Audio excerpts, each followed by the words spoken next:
kuulate veebiraadiot lihtsalt ja keerutamata. Tere taas, kallid veebiraadio kuulajad. Saates osalevad eesti.com peatoimetaja Mihkel Johannes Paimla, Tere! ERE programmi töörühma liige ja MTÜ Konservatiivne Eesti juhatuse liige Kertu Luisk, Tervitus!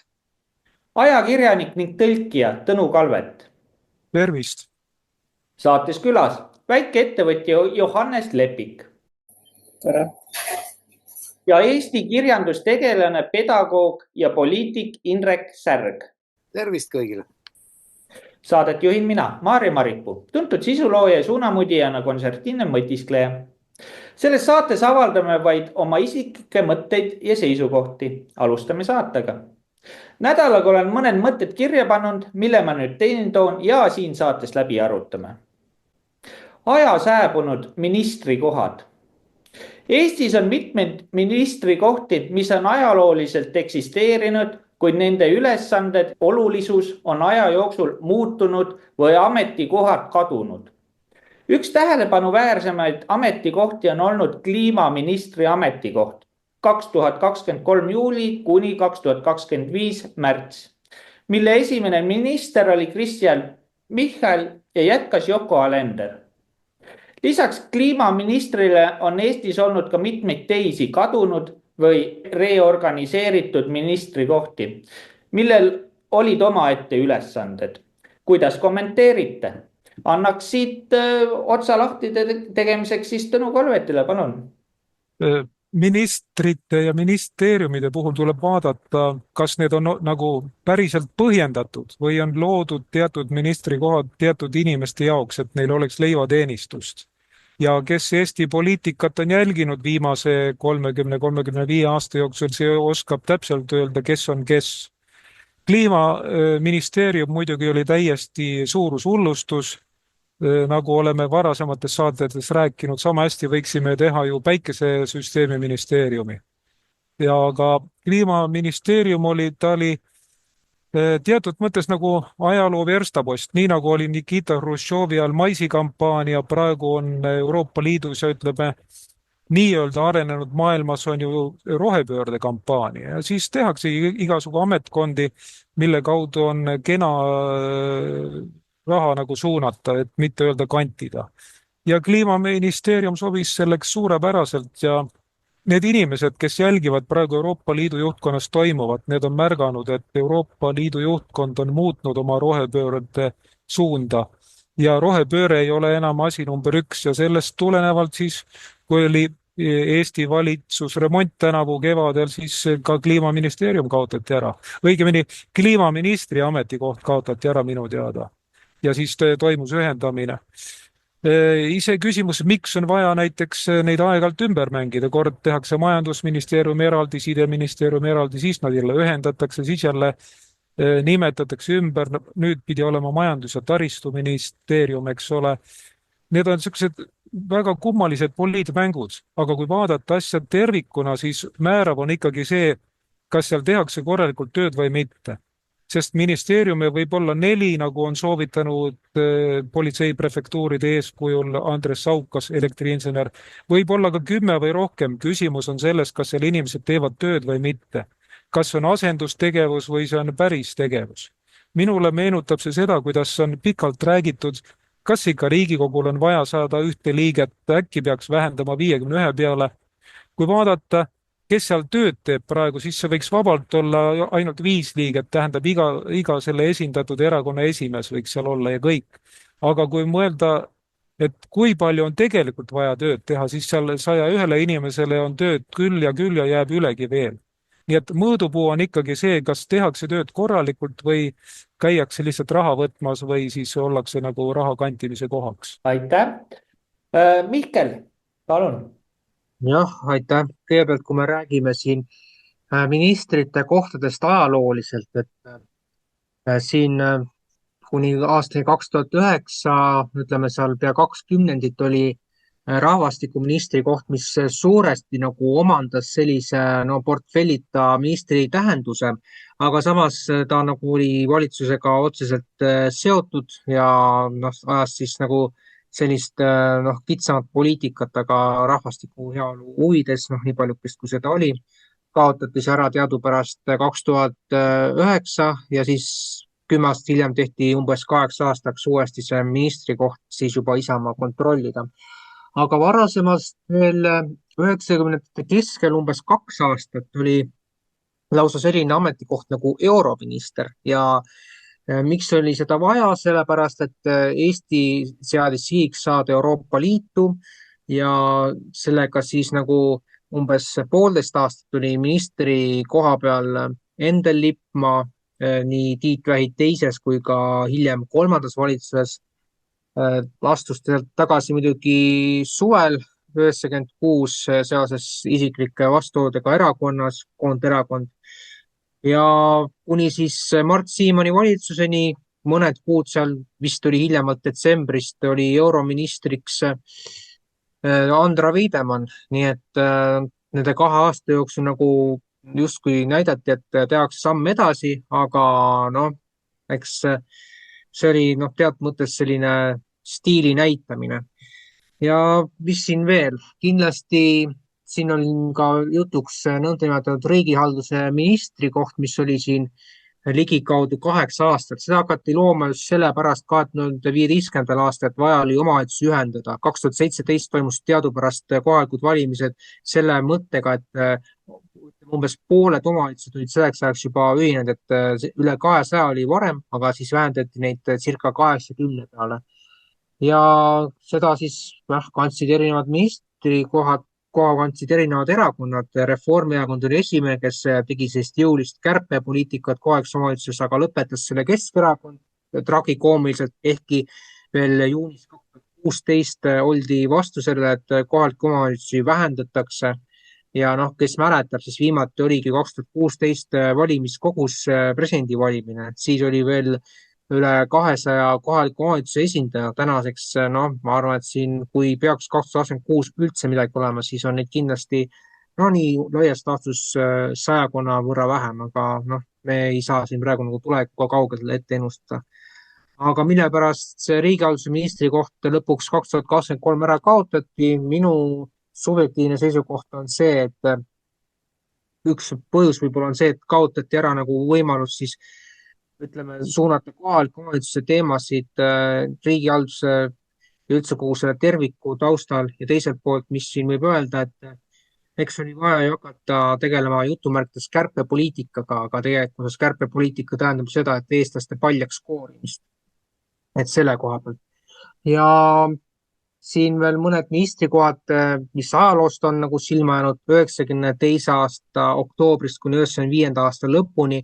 Nii Mart Laari, siis Andres Tarandi kui ka Tiit Vähi mõlemate valitsuste ajal oli kultuuri- ja haridusministri koht, mis oli nii nende liberaaldemokraatide käes Paul-Eerik Rummo ja siis veel Peeter Olesi käes ja sealt siis 95 kevadel Peeter Kreitsberg kuni siis Keskerakond 95 aasta oktoobris seoses lindiskandaaliga minema saadeti ja siis oli viimane sama valdkonnaga minister Jaak Aaviksoo, kes oli Reformierakonna poolt toona paika pandud, aga nagu me teame, siis 96 aasta jaanuarist lahutati need valdkonnad ära ja ühe ministri asemel oli 2 kohta. Ja võib-olla siis veel ka natukene majandusministeeriumi loogikast, et kuni 2002 aastani oli selle 95 aastast kindlasti selline lugu, et oli teede ja side ning majandusministri koht, et seal olid nii keskerakondlased, reformierakondlased, koonderakondlased kui ka siis päris seal lõpus mõõdukad ja Isamaaliidu omad ja lõpuks siis, kui tuli Siim Kallase valitsus, siis ühendati 1. novembriks 2002 ministeeriumi need ministrite kohad lõplikult ära ja siis Liina Tõnisson, kes oli siis teistkordne minister, siis vastutus juba ühendatud ministeeriumi eest ja selles osas see poliitiline jantimine läks edasi 2014. aastal pärast seda, kui Juhan Parts oli ministri koha pealt lahkunud seoses valitsuse vahetusega ja siis oli väliskaubandus ja ettevõtlus ja majandus ja siis veel taristu selline ministri koht, et et see tsirkus nagu käib täie raha ja tuuride peal, aga kas sellest on inimestele kasu olnud? Noh, mina ütleksin, et pigem mitte. Ja ühe momendi ma toon veel sisse, kuivõrd me juba siin ajalugu puudutasime, siis veel 92. kuni 95. aasta vahel, kui oli mõõdukatel siis see valitsusministri koht, nii-öelda siis, kuidas ta kutsutakse, portfellita reformiminister oli siis Liia Hänni. Tema ajal kehtestati järjest, ütleme siis, jõhkramad omandireformi seadustiku osad, noh, nagu me teame, siis mitukümmend või isegi mõnisada tuhat elanikku, kes olid nõukogude ajal läinud, elanud oma korterites, kodudes, teadmisega, et see jääb neile, et siis tulid need õigusjärgsed omanikud nii-öelda Saksamaalt ja mujalt ja siis Liia Hänni seisis nagu nende huvide eest, mitte nende, kes olid nõukogude ajal Eestis nagu elanud ja maksnud ka selle elamise kinni, et nad saaksid seal ise elada ja kõike sellist. Et sisuliselt kopatati 10 000 Eesti inimesed tänavale tänu sellele, et Liia Hänni oli selle ministri koha peal olles no ikka üsna jäigalt oma põhimõtetes kinni, et tuleb ikka eelistada sakslaste huve. Ja teine aspekt selle reformiministriga oli kahtlemata see, et erastada ettevõtted, et ei olnud enam selliseid riiklikke majandeid nagu nõukogude ajal, vaid tuli siis valida, et mida siis lasta erakätesse, et siis oli see võileiva hinna eest kõige sellise ostmine ja samal ajal otsustati ka kaaluda, et millised ettevõtted siis väikese algkapitali eest muuta riigiettevõteteks, et noh, see oli tema nagu selline poliitiline agenda. Aga no lõpetuseks siis selle temaatikaga kokkuvõttes, et minu arvates tänases arengus, kus natuke vanem kui 30-aastane, ütleme siis, mis ta nüüd ongi, regionaal- ja maaeluminister või kuidagi niimoodi kutsutakse, et tema on vasika sündi näinud ja et tema oskab maatööd teha ja ta ei karda midagi. No see kõlab niimoodi, et kiir mõisahärjaks ja niisugune puhas muinasjutt. Nii et ütleme siis lihtsalt, et sellisel kombel, nagu siin saate alguses välja toodi, et kliimaminister oli 2 aastat ametis, aga 2 ministri poolt oli ka, et siin 2023, 2024 oli 1 ja siis umbes aasta oli teine. Aga see 2 aastat näitas selgelt, et selline ministeerium tegelikult ja üldse ministrite kohad on lastud tänases ühiskonnas ära solkida ja seda renomeed taastada, ma arvan, et praegustes oludes on sisuliselt võimatu. Aitäh! Aitäh sulle, Mihkel. Kertu, palun. Ja aitäh. Ausalt öeldes see lõputu aprill, mis meil siin Eestimaal valitseb, hakkab natuke ära väsitama, et natuke on naljakas ja siis tahaks juba, et asjad võtaks mingi mõistliku suuna, aga no ei ole seda ohtugi. Et jah, vaatad neid meeme, mis tehakse ja kuulad, mis juttu need ministrid suust välja ajavad. Taro Vilja Kiislerile kiitis, kuidas tema oli lihtsalt see, kes oli piisavalt hea sellele kohale. See, et teised keeldusid, no ju nad ei olnud piisavalt kvalifitseeritud. Kuulad ja mõtled, no püha müristus. Aeg on lihtsalt sinnamaale jõudnud, et kui muidu ministri koht oli selline, et kohalikul tasandil tüübid tegid igasugust sigadusi, et olla siis selle keskkontori silmis ministrikoha väärilised. Et noh, ma olen ikka piisavalt lojaalne, öelge ainult, ma kõik tean ära. Ja siis nagu kutsikad sitsisid igasugu lollusi teha, kohalikele pähe määrida, siis nüüd on see moment, kus noh, väga ei taheta seda ministri kohta ja siis need nõrgemad, need, kellel on, ma ei tea, millega neid siis pigistatakse, et need siis lähevad liimile. No seal võib olla ka nii, et neil ongi lubatud, et noh, väga pikalt ei pea olema, on ju, sest ma tean, et vastutusele neid võtta ei saa, aga miskit seal on, et neid hirmutab esiteks neid kohti mitte vastu võtma ja teiseks, ega nad nendest kohtadest kinni ei hoia ka. Siin minister värske Leis, tema näiteks otsibki Tallinnasse ju korterit aasta 2027 üürilepingu lõppemisega, aga võimalikult kiires siis etteteatamisega, et saaks sealt ka lahkuda, et ju ta aimab, et pikka pidu pole. Karmen Joller ütles, et kavatseb sotsiaalsüsteemist välja ravida et tal ei ole selleks väga palju aega, kas ta mõtleb siis nüüd seda ametiaega, mis on jäänud või ta lihtsalt teab, et mingi hetk see kaardipakk lüüakse jälle sassi. Ja see on natuke selline nagu jälgede segamine, natuke on seda hõngu, et lihtsalt ongi selline pudru ja kapsad, et võtta nüüd kinni, kes mida tegi, kellele saab öelda, vaata sina oled sellest vastutav. No pole minu asi, mina tulin natuke, olin eelmised, olid juba kõik nässu keerad, ma ei suutnud selle aega kõik ära päästa. Sisuliselt on ju niimoodi, et need suunised, mis valdkonnas teha tulevad ju mujalt. Need siin koha peal on lihtsalt rääkivad peakesed, kes ütlevad ja nüüd teeme seda ja nüüd teeme toda, kes seal toolil istub, ainuke vahe on see, et lõust on erinev, riietus on erinev ja võib-olla nagu jutustiil ka siis vastavalt isiksusele, aga sisuliselt, kes seal istub ministri kohal, mitte mingit vahet ei oma. See teeb natuke nagu kurvaks, et me kulutame meeletu aja, et jälgida, mida nüüd üks ütles või tegi ja ainukesed, keda see tegelikult otseselt mõjutab, kellele on mingi vahe, on need alluvad siis. Ja et oled ühe ministri all, hiljaaegu üks naisterahvas just kirjeldas oma kogemust, et tollega oli nagu enam-vähem, aga nüüd see uus, et see on nagu täiesti hull. Ma nimesid ei nimeta, et siis mõtledki, et meie vaatame seda kui lihtsalt sellist, see on show.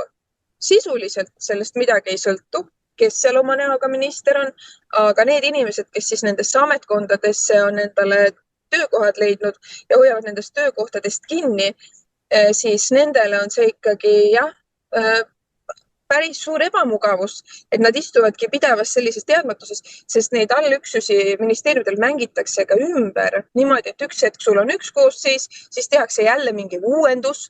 Ja kust tulevad need igasugu lollused ametkondadest ongi see, et need ametkonnad on lihtsalt niivõrd suureks kasvatatud ja kõik peavad ju oma toolid välja teenima, tegema näo, et nad on vajalikud, olulised. Ja siis nad oma selles agaruses ja hirmus teevadki igasugu sigadusi veel otsa, lisaks sellele, mis on väljastpoolt suunistena juba ette antud. Et sealt midagi mõistlikku tulla ei saa, sellepärast, et kui sa hakkad mõistlikke asju ja selliseid talupoja mõistusega inimeste heaks asju ajama, siis kindel on see, et su tool hakkab kõikuma, kui just ei kuku kiirelt ümber.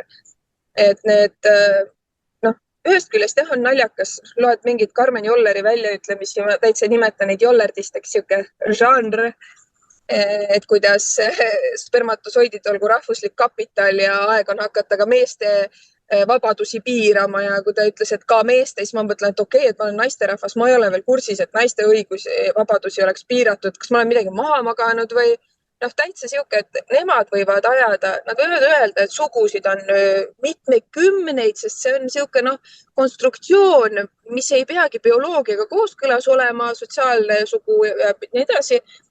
Ja siis need, kes ütlevad, et kuulge, tulge maa peale, et 2 sugu on, siis me oleme uhuud.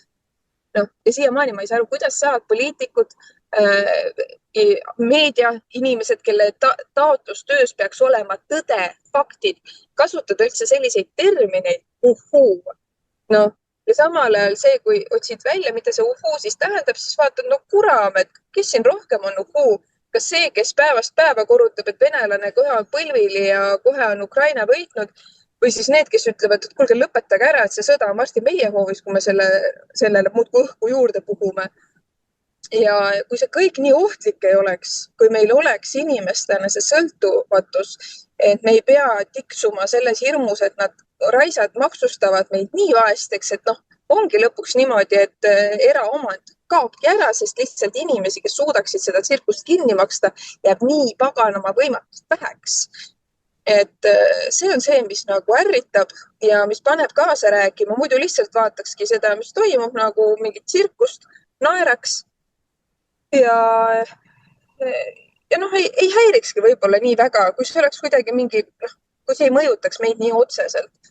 Aga paraku see, et kõik see hävituspoliitika, mida suunatakse tsentrist, et riigid oleksid nõrgad, kergesti mõjutatavad, kergesti ülevõetavad, kergesti tühjaks kaevandatavad, kui mida rohkem inimesi tunneb seda omal nahal, et järjest rohkem ja rohkem ja rohkem pistab, siis see on selline äratav jõud. Aga siinkohal ma näen natuke teiste teemasse, aga väga suur miinus tänases ühiskonnas on see põgenemiskultuur. On see alkohol, tubakas, meelemürgid ja ma hiljaaegu just jäin mõtlema, et need tüübid, kes kunagi on narkokaubandusega, narkoäriga ülikõva raha kokku ajanud, megaäri teinud, mis kadedusega nad võivad tänast meditsiinisüsteemi vaadata. No see on ikka nagu selline narkokartell, et kukub pikali. 1% tänasest elanikkonnast on juba mingi ravimi sõltlased, on see siis mingi tervisehädaga seotud või siis vaimse tervisehädaga seotud ja kogu sellest tohuvapuhus, et kui see kõik hakkab sind ikkagi nagu nii seest sööma, väga lihtne on diagnoosi saada, väga lihtne on korralikud rood peale saada ja siis sa saadki olla siuke mullis edasi. Minna andagi Reformierakonnale hääl, sest sul on nii hea olla. Et see on minu jaoks üks asi, mis mind nagu teeb murelikuks. Sest kui inimene ei ole kaine mõistuse juures, ei ole teadusel, siis ta ei saagi seda reaalsust endale tunnistada, sest ta elab mingis täitsa teises kohas omadega. Ja mul on üks tuttav, kes kiidabki takka, kiidab Kaja Kallast, kiidab Karist, e-valimised on väga head asjad. Kõige kohta tal on midagi tarka öelda ja inimene elabki kogu aeg nende samuste antidepressantide uimas. Ilma ei saa, ilma on paha olla. Ja kui inimesed lähevadki abi otsima, stiliselt, kui sul ongi midagi halba elus juhtunud ja see mõjutab su vaimset tervist, ma saan aru. Aga kui tänasel päeval inimene läheb abi otsima, siis see haav kistakse niimoodi lahti, et su see ohvrimentaliteet veel rohkem süveneks. Ja lahendus ei ole mitte see, et sa sõlmid rahu ja leiad endast selle punkti, et sul on lihtsalt sellest punktist alates, sa juhid oma elu paremasse kohta. Ei, sa oled ohver, sa oled kannatanu. Sul on vaja, et oleks hea olla, näe palun retsept. Kui ei toimi, otsime kangemad, otsime paremad ja niimoodi uinutatakse see ühiskond ära ja lõpuks me olemegi zombide keskel, et need zombifilmid, see ei ole see, et ma ei tea, ongi mingi taud läheb lahti, mis paneb inimesed zombistuma ja ajusid sööma, mis iganes on ju, kes mis kujunditena neid zombisid näeb, aga see selline nagu tömbistunud inimene, kes lihtsalt elab selles mugavas punktis, saamata aru, et see mugavus on illusioon, päriselust pigistab üha rohkem ja rohkem, aga võime iseendale valetada, kui see ei ole reaalsusega ja oma sisetundega ühenduses, see võime on võimas. Aga jah, ma läksin natuke pikale, annan sõna edasi. Aitäh sulle, Kertu. Annaks siinkohal edasi sõna Indrekule, palun. Aitäh. Ma jäin vahepeal mõtlema, et mis see saate teema meil nüüd oli, et kas me pidime rääkima valitsustest ja ministrikohtadest või millestki muust. Aga kui selle algse teema juurde, nii nagu ma sellest aru sain tagasi tulla, siis ministrikohti on olnud jah, Eestis ju läbi aegade väga erinevaid ja võib-olla me üldse natuke liiga või ületähtsustame isikut, kes parasjagu seda ministri kohta täidab või ka seda ministri kohta ennast natuke tähtsustame üle.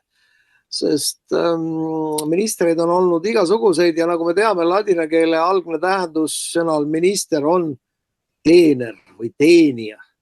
Noh, rahva teener teenib seal üks inimene, teenib seal teine inimene, eks ole, mõni on halvem teener, mõni on parem teener, aga paraku on nii, et nad ei ole tavaliselt väga pika teenimiseaga. Poliitilised protsessid vahelduvad ja noh, tekivad uued vajadused ja nii tavaliselt siis üks või teine minister kaob ajalukku ja ausalt öelda, ega me praegu ei pruugi väga paljusid ministreid üldse mäletada ega pruugi mäletada ka nende ametikohti. Sest näiteks esimesel Eesti ajal oli ka selline ministrikoht nagu töö- ja hoolekandeminister, mis siis hoolitses tööhõive ja sotsiaalse heaolu ja niisuguste asjade eest. Aga peale selle oli veel toitlustusminister. Oligi päris selline ametikoht ja seda pidas vähemalt ühes valitsuses Kristliku Rahvaerakonna esindaja. No ma ei tea, kas ta, kui palju ta siis nüüd hoolitses sööklate või restoranide eest, aga ta nii-öelda toitlustusalaga ta tegeles. Et selliseid mitte kaua kestvaid ministriposte või ametikohti on ajaloos olnud varemgi ja praegu on põhjust vaadata nende peale kui niisuguse suhteliselt vähetähtsa nähtuse peale, nii nagu see kliimaminister, kes nüüd on kadunud ajalukku, eks ole, ka ju oli, et ega kui me tänaval küsitluse korraldaksime, siis mõne aja pärast vähemasti, kui küsida Eesti inimeste käest, et kes see kliimaminister meil oli, siis ega nad võib-olla ei mäletagi enam, et kes seal siis seda posti pidas. Aga tegemist on muidugi kliimaministri näol, siis tegemist on muidugi liialduse ja moevooluga kaasaminekuga, nagu siin eelnevalt juba välja on toodud ja ma arvan, et nüüdne see valitsuskorraldus on natukene nendest moevooludega kaasa jooksmisest taandunud või olude sunnil muutunud natuke realistlikumaks, kuna toetus on seal alla 20% ja midagi nii-öelda reaalset ja tegelikku peavad nad hakkama tegema selleks, et see toetus enam edasi ei langeks. Aga kuidas siis tulevikus asjad olema saavad, eks me seda tulevikus siis ka rõõmsasti näeme. Aga jah, et see, millise ministri posti otsas on parasjagu üks või teine inimene ja millist nimetust see ministripost kannab, see tegelikult väga tähtis ei ole. Oluline on see, milline erakond ja selle erakonna millised inimesed seal juhtkonnas on parasjagu need, kes seda suunda kujundavad. Aitäh sulle, Indrek. Johannes, palun. Ja, aitäh.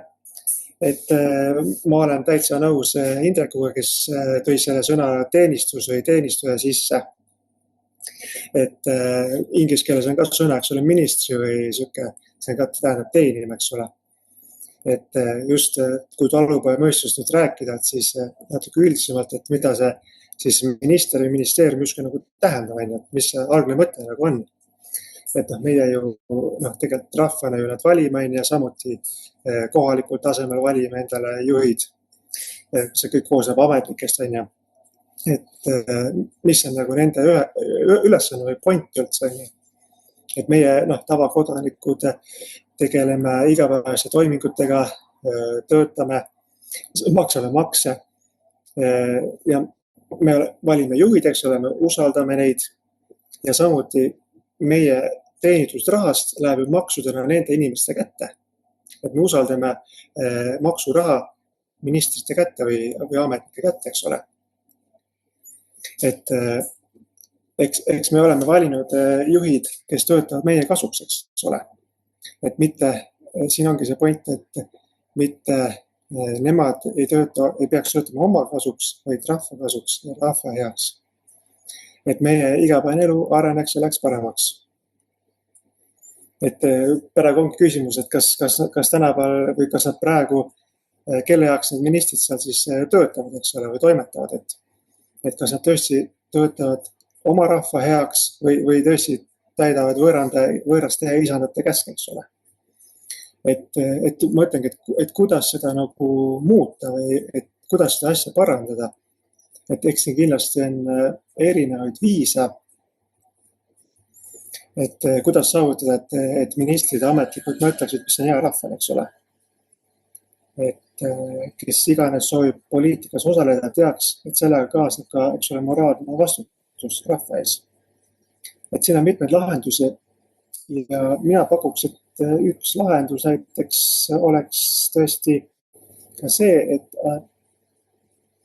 et kui seda hakata nii-öelda seda ametit või selle tähtsust hakata ka koolis õpetama vaikselt väikestes klassides peale, eks ole, ja lõpetades noortes ülikoolides. Et praegu on lihtsalt selline olukord, kus on tõesti, kas rahvas austab ministreid, kas rahvas austab ametnikke, et kuidas taastada see ühendus uuesti rahva ja ministrite vahel. Et et praegu on see usaldus on nagu täiesti kadunud. Et jah, see oleks üks, mina pakuks selle lahenduse välja, et taastub see ühendus. Aitäh sulle, Johannes. Kui ma nüüd isiklikult räägiks ja kuidas mina näen seda, kui mõelda nüüd kliimaministrile, siis tema on ju puhtal kujul loodudki selleks, et seda globaalset suunda siis ka Eestis läbi viia, ehk siis nii-öelda rohepööre ja igasugune kliimahullus. Aga tänu Trumpi võimule tulekuga keerati ka nii-öelda pidurid peale sellele rohepöördele ja ka teistele nii-öelda moesuundadele nagu woke agenda ja igasugune LGBTQ liikumised ja muu niuke crap. Aga sellega seonduvalt küsikski teie käest, mida te arvate, kuna ministri kohtasi luuakse nagu globaalse moesuundade järgi, et milline võiks olla järgmine loodav ministrikoht? Mis teie arvate? Tõnu? No seda on raske öelda, sellepärast, et jõujooned Euroopas nihkuvad suhteliselt kiiresti viimasel ajal. Ja me ei tea täpselt, mis võib olla kuu aja pärast uus mood või 2 kuu pärast, sest kuni veel suhteliselt hilise ajani oli üsna kindel, olid käsuliinid paigas, suunad olid paigas, aga nüüd jah, paljuski pärast seda, kui USA presidendiks sai Donald Trump, on ju väga palju muutunud ja väga lühikese ajaga muutunud. Ma juhin praegu tähelepanu ühele ebaloomulikkusele, mis esineb Eesti ministrite töö juures, nimelt see, või ministeeriumide töö juures samuti, nimelt see, et ministeerium teeb seaduseelnõusid, sest ministeerium on ju tegevvõimu esindaja.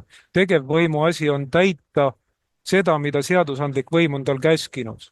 Jah, on tõesti arusaadav, et näiteks kui mingil ministril või ministeeriumi ametnikul tuleb hea mõte, ta tahab, et tehtaks seaduseelnõu, see läheks läbi, aga selleks ei pea selle eelnõu koostama ju ministeeriumi juristid, selleks ei pea selle esitama ministeerium, selleks on olemas kas või sellesama ministri erakonnakaaslased, kes on esindatud parlamendis ja nende kaudu käib see asi.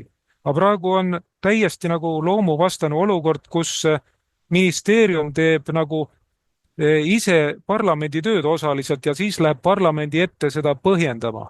Ja teine loomuvastane asi on see, et inimesed, kes kandideerivad kas või Riigikogu valimistel Riigikokku, tähendab rahvasaadikuks, nad lähevad pärast seda ministriks. Aga mõelge näiteks, kui keegi muul töökohale kandideerib, eks ole, ta saab selle töökoha, ütleb, ei, ma tahan hoopis sinna minna, et las minu asemel tuleb näiteks keegi teine, keegi minu tuttav. Aga tänapäeva poliitikas on niimoodi, et kui keegi saab parlamenti ja tema erakond moodustab valitsuse, siis ütleme, need inimesed, kes on olnud valimisnimekirjas eespool, need suures osas mõnikord lausa täies koosseisus lähevad ministriks ja nende järelt vabanevad siis töökohad parlamendis töötamiseks. Mina leian, et see on loomuvastane asi ja paljud Eesti ühiskonna mured ja jamad ongi sellest tingitud, et tööd teevad valed inimesed.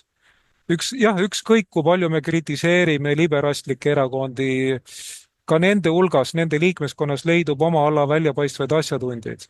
Häda on selles, et neid inimesi ei edutata, ütleme, kõrgele kohale valimisnimekirjas. Väga väike tõenäosus on, et need inimesed saavad ministriks. Ja nii ongi. Seal on usalduse põhimõte ja kui nüüd Eesti 200 püüdis põhjendada sellega oma ministrite suvalist valikut, et keegi ei tahtnud, siis tuleb lause lõpuni viia, tuleb öelda, et nende hulgast, kellele pakuti, keegi teine ei tahtnud. Järelikult ei võetud ühendust oma erakonnas olevate tõeliste asjatundjatega. Mul on meeles, mõni aasta tagasi, see võis olla koroonahüsteeria ajal või aasta varem EKREIKE valitsuse ajal näiteks, oli selline saade nagu Rahva teenrid ja seal oli saatekülalisega üks ütleme otse ajudeta tibi. Ma ütlen seda täie vastutustundega, panen käe südamele. Ja siis see naisterahvas, küll ta niheles, ütles, et temale ei meeldi, et ministriks saab inimene, kellel pole mandaati. Sest temal oli pähe jäänud see, et minister saab olla ainult see, kes on Riigikogu valimistel saanud mingisuguse teatud hulga hääli. Ta ei saanud aru, et tegemist on kahe täiesti erineva ametiga. Ja nõutakse ka paljuski erinevaid oskusi, erinevaid isikuomadusi. Ta ei saanud sellest lihtsalt aru, sest inimestel on, ütleme, viimase 30 aastaga pähe tambitud, et kui keegi on valimisnimekirjas eespool, ta pääseb Riigikokku, suure tõenäosusel saab temast minister ja siis tema järel vabanevad kohad nendele, kes olid valimisnimekirjas tagapool. Aga see viibki riigi, mitte ainult Eesti riigi, vaid ka teised viib ju allakäigu trepile ja viib ka lausa põhja. Ja miks oli Slovakkias oli paar aastat tagasi oli tarvis teha asjatundjate valitsus, mille etteotsa peaministriks pandi siis Slovakkia riigipanga asepresident, ungarlane muide, Lajos Odor. Ja siis põhjus oligi selles, et ametnike, poliitikute valitsused olid viinud riigi niivõrd põhja või peaaegu pankroti äärele. Ja teisiti ei saanud seda välja tuua, oli vaja tuua tehnokraadid võimule. Kui mõtleme tagasi, kui vähe on meil valitsustes oma ala asjatundjad. Mina oskan praeguses valitsuses nimetada oma ala asjatundjad ainult 2 tükki, üks on Karmen Joller ja teine on Kristiina Kallas. Ükskõik, kas meile meeldib nende teod või mitte, aga nad tunnevad oma asja. Ja kui nad räägivad seda, millel ei ole saba ega sarvi, siis me saame täiesti kindlad olla, et nad valetavad. Nad on oma ala asjatundjad, nad valetavad. Ja kui nende tegevus on kahjulik, siis see ongi teadlik kahjurlus. Nende puhul ei ole niisugust asja, et kogemata või vilumatusest teeb halba, eks ole, tahtis nagu head teha, aga läks veidi nihu, eks ole. Aga ülejäänud, kes on need ülejäänud tegelased, kes saab nagu tänu sellele ministriks, et ta on näinud või seda looma poegimist pealt, eks ole. No, minul meenub, et kunagi juba Eesti esimese vabariigi ajal oli ju isegi varem oli niisugune rahvatarkus, mida selliste poliitikute kohta kasutati, et annab Jumal ameti ja annab ka mõistuse. Ja lõpetuseks soovitan kõigil saate vaatajatel, saate kuulajatel, saate osalistel lugeda rahulikult läbi Eesti valitsuse ministri ametivanne. Seal on päris selgelt öeldud, kuidas tuleb tegutseda, kuigi see on vist 1 või 2 lauset ainult, aga see välistab juba eos igasugu kahjurluse. Kui keegi tegelebki kahjurlusega ministrites, siis järelikult enamasti oskamatusest, nad on ohmud, nad ei tunne oma valdkonda ja väiksematel juhtudel siis teadlikust kahjurlusest. Selline sai praegu minu vastus sulle, Maarja. Aitäh. No kui tulla nüüd selle juurde, mis need just äsja valitud ministrid sinna on pandud, no mina näen neist tankiste.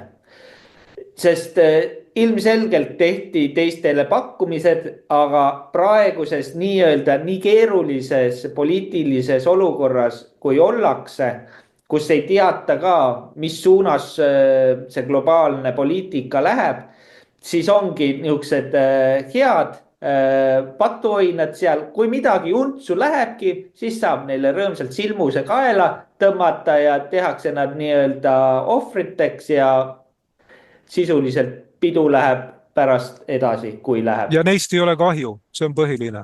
Ja neist ei ole kahju, just täpselt. Aga siit annaks Mihklile, palun. Jah, suur tänu.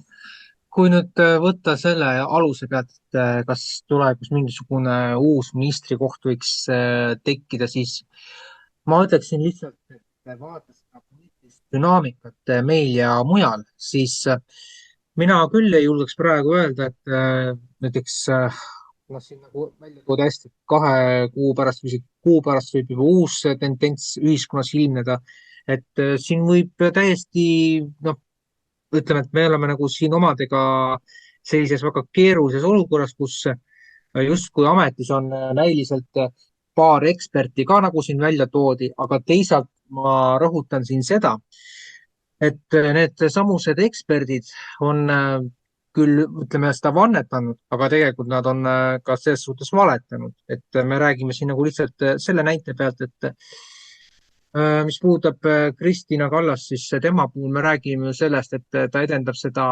LGBTQ+ programmi, mis ei sea ka esikohale kohalike laste heaolu ja samuti ka seda, et ei tegeldaks sõna otseses mõttes ajupesuga ja tuua siia selle Karmen Jolleri teema ikkagi sisse, siis võrreldes sellega, mida ise perearst oli pikemalt ja niimoodi, siis praegu ta ütleb välja, et 2 järgnevaks aastaks ei ole arstide palgatõus üldse selles suhtes ette nähtud, et tema ütleb, et seda ei ole vaja.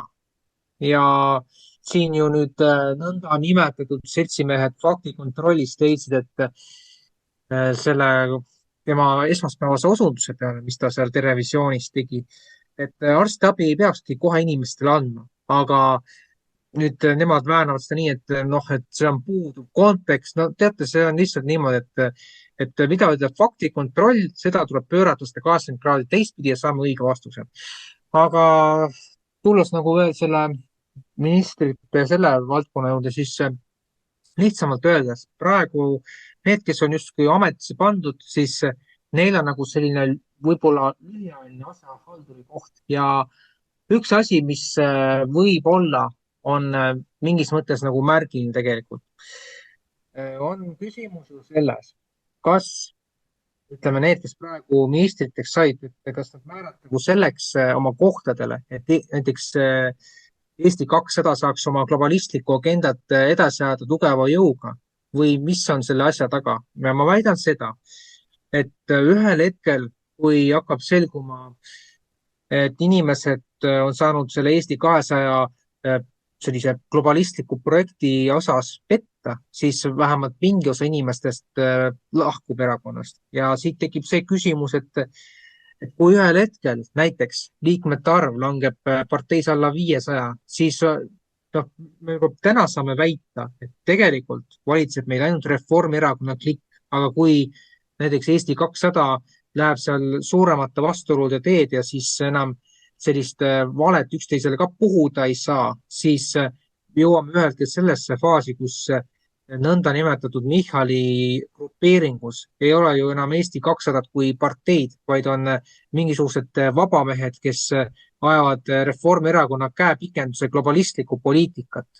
Ja sellest vaatenurgast lähtudes ma kahtlustan, et mingi aja pärast, kas see juhtub sügisel või isegi veel varem, tehakse järjekordselt vangerdusi, kuna praegu see nõndametatud võim on ju savijalgadel ja mis meis siin nagu edasi saab, see on juba ometi küsimus, aga puudutas lõpuks veel seda kliimaministri ja selle valdkonna asju, siis mina lihtsalt arvan, et see oligi nagu selline ilustamine, et näidata, et oi, me saame selliseid asju ka Eestis lubada, aga millise hinnaga, et loome ministeeriumi sellise taas loomise nagu, et Keskkonnaministeeriumist kliimaministeeriumiks selleks, et hakata kliimaministeeriumi ametnikele senisest enam maksma palgatasusid, preemiaid ja kõike muud sellist. Ja sellest seisukohast lähtudes mina ütlen ka, siin mõni saatekülaline kindlasti seda öelnud, et riiklik bürokraatia aparaat on läinud liiga suureks ja seda võib täiesti julgelt öelda, sest et milleks on vaja siis hakata neid uusi makse kehtestama nii kohalikes omavalitsuses kui ka riigi tasemel, kus nõutakse mafioossel teel automaksu, et sa pead näiteks Maksu- ja Tolliameti lehele minema ja siis kuni sa pole seda teadet avanud, sul ei ole võimalik sinna sisse saadagi ja kui sa oled sinna sisse läinud ja selle teate vastu võtnud, siis sa oledki juba leppinud orjusega. Aga ma arvan, et inimestel on aeg orjusest välja tulla ja mõelda, et kas makstakse ennast elu lõpuni surnuks või siis mõeldakse, et on vaja midagi ka teha, sest et aeg, kallid inimesed, on ju otsakorral. Aga selle koha pealt mina siit lõpetan, et aitäh kõigile. Aitäh sulle, Mihkel. Kertu? Ja aitäh. No sõna kosmos kõlab, et nagu kliimast veel vinti peale keeratud, aga kuna nüüd vaikselt võetakse ikkagi, need tuulenuusutajad saavad aru, et USA poole tuleb natuke ikka kaldu hoida, siis Elon Musk on ju väga kosmosemees, et ma ei välista, siin oli ju see Kubilius või kes see oli, kellega Kaja Kallas oli ühe pildi peal, tema oli ju mingi kosmosekaitsevolinik või mingi selline pulk ja ei välista, kui siia tehakse mingi kosmoseteemaline asi, sest et kliimaministeerium juba oli ja see neelati alla ja nüüd, kui Elon Musk on USA poole pealt, siis selline inimene, kelle poole konservatiividki vaatavad imetlusega, siis ma arvan, et mingi kosmoseteemaline ministeerium pähe määrida, meil need STCube ja igasugu mingi kosmoseteemalisi Facebooki gruppe viskab mulle ette ja noori kutsutakse kosmoseprogrammidesse osalema, et ma arvan, et järgmine temaatika, mis võetakse ette, mille abil raha siis välja kurnata, on kosmos ja see, mis hoiaks siis inimestel nagu meeled kuidagi ära lahutatuna, et millegagi ju tegeletakse, kuhugi me ju muudkui areneme. Aga huvitav ongi see, et räägitakse muudkui arengust ja on justkui nagu arengumaad ja heaoluriigid ja tuuakse seal seda vahet sisse, et meil on justkui hästi.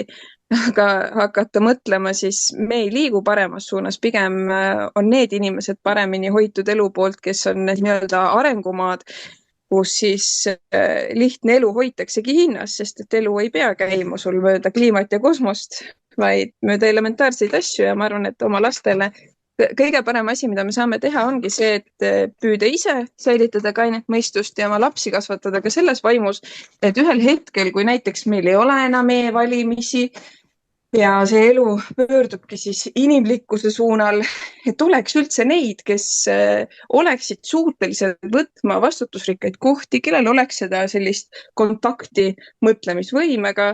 Ja midagi pole teha, ma täitsa kurbusega vaatan pealt, et on vanemad, targemad mehed, kellel järjest ilmselgelt elus mingi hetki otsa, tervised vaikselt hääbuvad, energiat ei ole enam nii palju. Ja siis vaatad, mis peale tuleb. Et ükskord ka jalutasin ja vastu tuli kamp keskkooli poisse. Ja täitsa selline, et mõnele vaatad otsa, ei saa arugi, et kas ta ikka ise teab, et ta tegelikult poiss on. Ja see riietusstiil ja see kehahoiakud ja ei ole väga lootust andev välja nagu nägemine ja siis tulebki keskenduda sellele, mida me saame muuta, mõjutada, ehk siis enda lapsed ja sinna tulekski panna väga suur rõhk ja seal samas hoida ka seda generatsioonide vahelist sidet.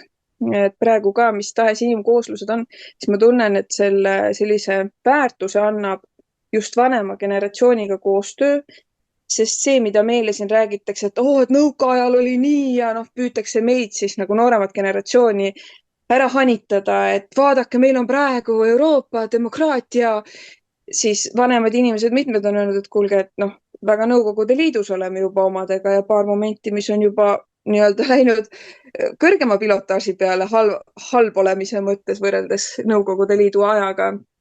Et see selline infosild on oluline. Sest kui tarbida ainult seda informatsiooni, mis meil on internetis, siis me teame isegi ju Wikipedia, see on number 1 asi, mis annab meile informatsiooni, kui guugeldada. Enne saadet just siin ju isa vastasite, et seal jagatakse desinformatsiooni ka.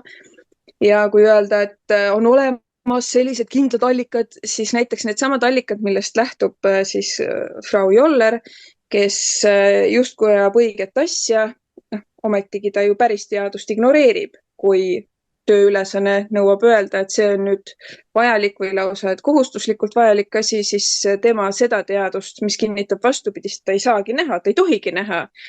Et selles plaanis on natuke muret tekitav aeg, aga samas ma näen potentsiaali, sest on veel neid, kes julgevad mõelda ja öelda ja ma arvan, et see ongi kõige olulisem, et ja inimesed siis üksteist sütitaks ka samamoodi väljendama ennast, sest kogu sellest tohuvabohust suuremat hingerahu mulle ei anna see, kui inimesed räägivad, kuidas nad neid protsesse näevad ja isegi kui nad mingi koha pealt ma ei ole 100% ühel meelel, siis vähemalt mul on see hea tunne, et ta julgeb mõelda, ta julgeb analüüsida, võib-olla mina eksin, okei, vahet ei ole, aga vähemalt inimesed mõtlevad ja räägivad, mida nad mõtlevad ja see on üks kulda väärt asi, millele tasub mõelda, sest me oleme päris lähedal sellele, kus inimesed, praegu on juba see olukord päris nutune, kardetakse väljendada seda, kuidas päriselt nähakse toimuvat. Peavool on ju meie selline nagu piibel. Kui sinna natuke julged vastu vaielda, siis saad igasugu silte külge. Kas või see vandenõuteoreetiku teema, mis algselt see silt ongi ju loodud selle jaoks nende samade essutajate poolt, et need inimesed, kes hakkavad sellele peavoolu see agenda, mida siis peavoolumeedia läbi meile peale surutakse, hakkavad seda natuke õõnestama oma jutuga, et need saaks siis hästi mugavalt ära neutraliseerida, et ai, need on need, vaata, need on need lollid, on ju, et need on napakad, need usuvad, et tuvid on robotid ja laevad ennast traatide peal ja nii edasi. Et selles plaanis jah, aga vabandust, ma lähen jälle natuke pikale. Igatahes ma arvan, et neid ideid, kuidas luua mingit näiliselt, just kui me nüüd areneme ja nüüd me teeme mingit uut ja paremat ja õigemat asja, et üks väljundeid ilmselt ongi see kosmose teema.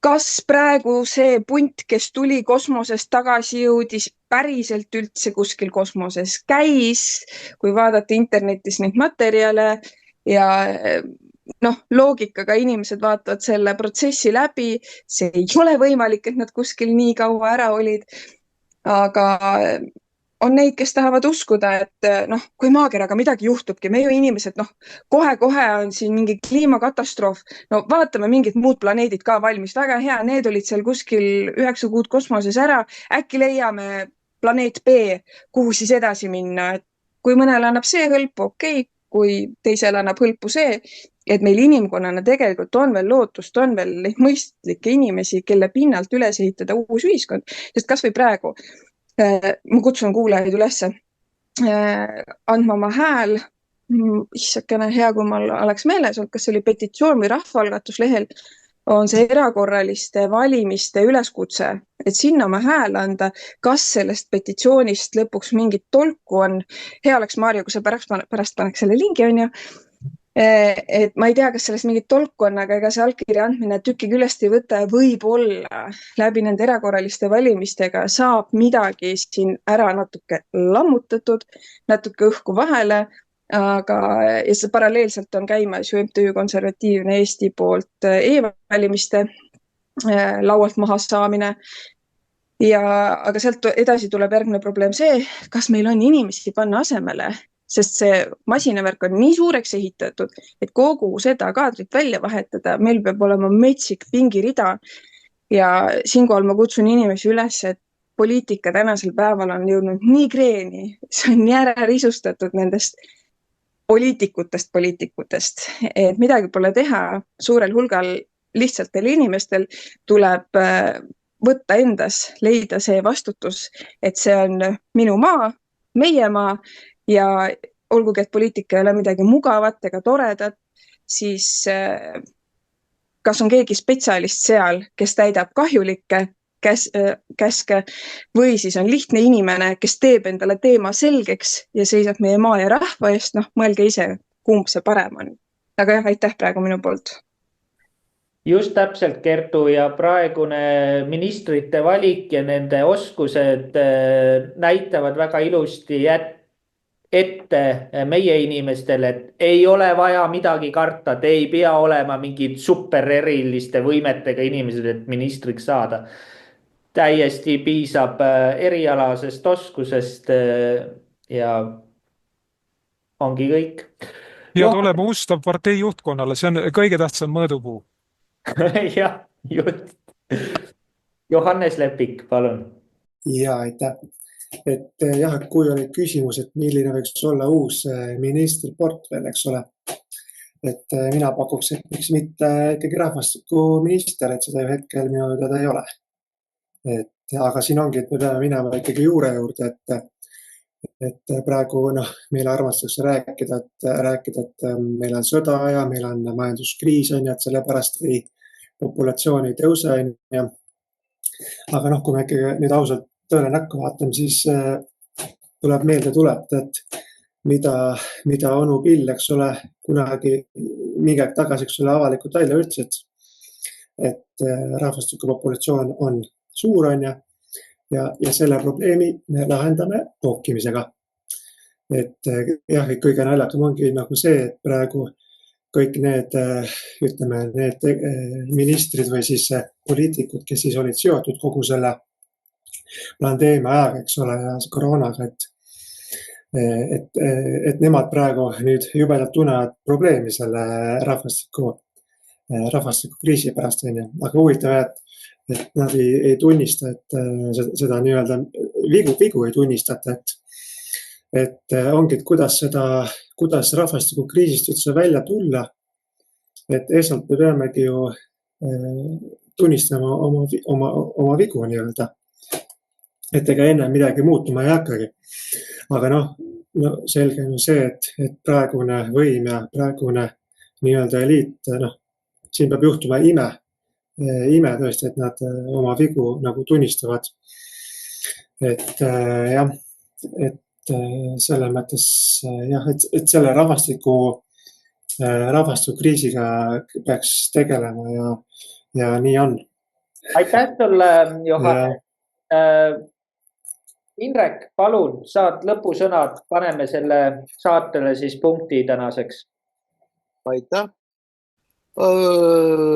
Kaasvestjatel on palju häid mõtteid, et ega mul ei ole siia tohutu palju enam juurde lisada, kui ainult seda, et tegelikult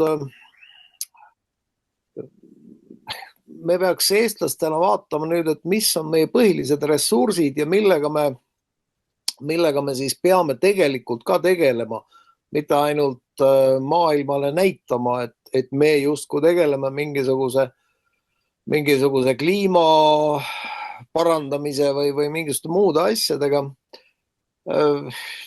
See on selline asendustegevus.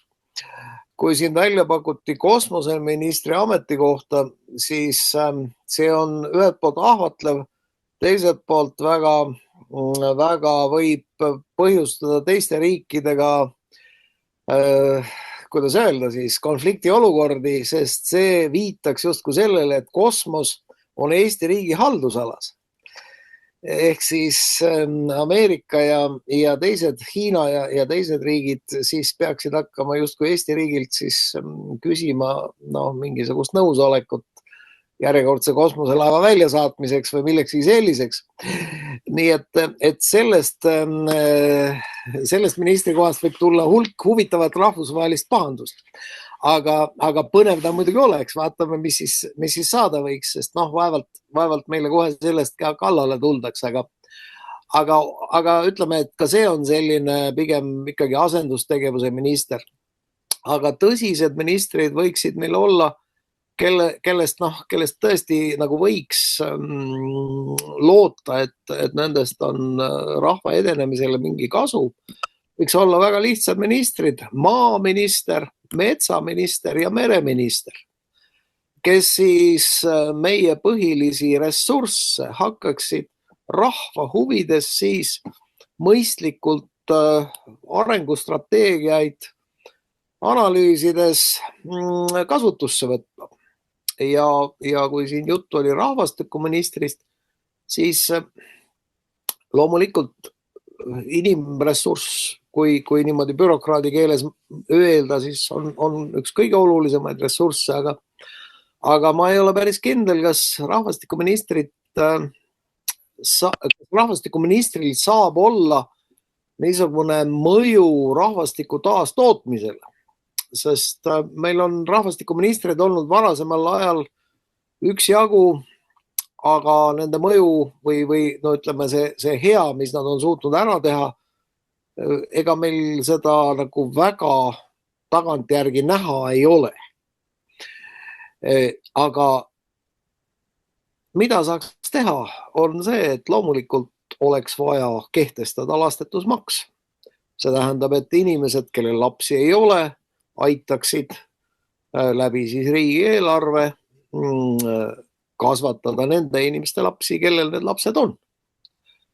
See on tegelikult igati mõistlik ja õiglane lähenemine ja kui siin ja kui me mõtleme, et kusagil on mingisugune muu lahendus, ükskõik, olgu ta siis ministri koha või mingisuguste muude lahenduste niisugune juurutamine, siis mina ei ole kohanud, et teisi lahendusi oleks. Teine lahendus on ainult see, et naistele jätta haridus andmata, et naiste haridus lõpeb ära kusagil 6. klassi peal ja siis need nii-öelda harimata jäänud naised keskenduksid oma pereelu ja laste saamise ja laste kasvatamise missioonil. Aga tänapäeva ühiskonnas sellist lähenemist vaevalt, et lastaks läbi viia veel. Nii et arvestatav meede oleks rahvastiku nii-öelda vähenemise peatamiseks oleks ikkagi lastetusmaksu kehtestamine, mis siis kõikidele inimestele teeks kohe selgeks, et ahah, meil on selline olukord, et need inimesed, kelle lapsi ei ole, on paremas positsioonis kui need, kel on lapsed. Ja selle positsiooni ühtlustamiseks ja nende laste üleskasvatamise hõlbustamiseks on tarvis siis lastetutelt inimestelt natukene raha ära võtta selleks, et lastega inimesed saaksid oma lapsi ühiskonnale rohkem ja paremini kasvatada. Vaat selline mõte. Just, väga huvitav mõte. Ma asendaks selle lastetusmaksu automaksu vastu niimoodi, et selle kaotaks ära ja siis paneks lastetuks maksu. Jah, ma tõstan pöidla, et see on mõistlik mõte, jah. Jah, Kertu. Lastetusmaks puht matemaatiliselt juba on väga mõistlik, sellepärast et need lapsed ju, kes meil sünnivad, nemad on ju tulevased maksumaksjad, mitte et ma niimoodi identifitseeriks oma lapsi, aga reaalsus on see, et rahvas peab ennast ju taas tootma. Nüüd, kui seda saadet, seda jupikest trehvavad kuulma need, kes on otsustanud mitte lapsi saada, siis muidugi nad tunnevad ennast kohutavalt riivatuna, nende inimõigusi on riivatud ja nende kehasid nähakse tootmismasinatena ja mis iganes. Aga proua Joller ise ütles, et spermatosoidid peaks olema rahvuslik kapital ja nii edasi. Et võib-olla nemad selles suunas juba mõtlevadki, et taastootmine käib siis niimoodi oma rahva sees, kuigi ma ei kujuta ette, mis mõistuse hetkel ta seda ütles, sest nende idee on ju eestlased välja vahetada võõraste vastu, sest Euroopa Liit ongi ju üks selline rahvaste sulatuskatel. Aga päriselt, mis lahendaks meie selle demograafilise suure probleemi, on selle terviku nägemine, mitte lihtsalt see, et on läbi maksusüsteemi, kas või maaelu edendamine, et ei ole nii, et on rahvastikuminister, aga et ka maaeluminister, et neil on nagu selline ühine nägemus Eestist, mitte nii, et igaüks keskendub oma siis valdkonnale, nii minul on maa, minul on see portfell on ju, aga just see, et maaeluminister ja siis see rahvastikuminister näeksidki, et inimesed maal, neil on rohkem lapsi, see maaelu toetab laste saamist, sest see vanemaks olemise kogemus maakeskkonnas on juba täiesti midagi muud.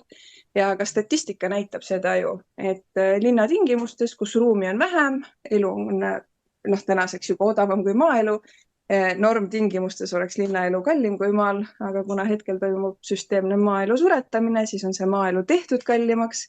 Aga sellisel orgaanilisel kujul, kus sul on oma maa ja oma toit suurest luust, siis maaelu toetades me tegelikult ka seda demograafilist kriisi lahendaksime. Aga see on lihtsalt üks näide. Neid näiteid on veel terve hunnik, kuidas erinevad ministeeriumid omavahelises koostöös saaksid tegelikult viia meid nendest probleemidest välja. Aga kuna eesmärk ei ole nendest probleemidest mitte välja liikuda, vaid just see samune agenda, mis meil siit maailmast peale surutakse, selle täitmine ja selle agenda osa ongi igasugused kriisid, probleemid, puudus, siis jah, kahjuks täna me selles suunas ei liigu. Jah, aitäh minu poolt. Aitäh sulle, Kertu. Siinkohal võtamegi saate kenasti kokku. Eesti.com ootab sisuloojaid kontakt@eesti.com. MTÜ Konservatiivne Eesti ootab kõnesid toetustelefonile 9999, kõne hinnaks 10 € võitluseks e-valimiste vastu. Veebiraadio tegevust saab toetada rahalise panuse Konservatiivne Mõtiskleja OÜ kontole EE9277 00 77 100 683 5650 selgitusega annetus. Aitäh, kallid sõbrad, et meid kuulasite. Järgmine kord taas teiega, siis juba uute teemadega. Saade kuulatav Spotify's ning YouTube'is eesti.com või Estonia First kanalis. Kindlasti külastage ka meie Patreoni fännilehti patreon.com/veebiraadio või blurbay.com/Maarja Maripuu. Kõike head ja nägemist. Kohtumiseni. Nägemist. Saate tõi teieni Toidulisand hästi. 14,5 miljonit piimhappebakterit teie kõhu heaks. Kiire leevendus kõrvetistele ja gaasivaludele. Kuulasite veebiraadiot. Külastage kindlasti ka meie uudisteportaali www.eestieest.com. Kungla rahvas. Ühine jõud.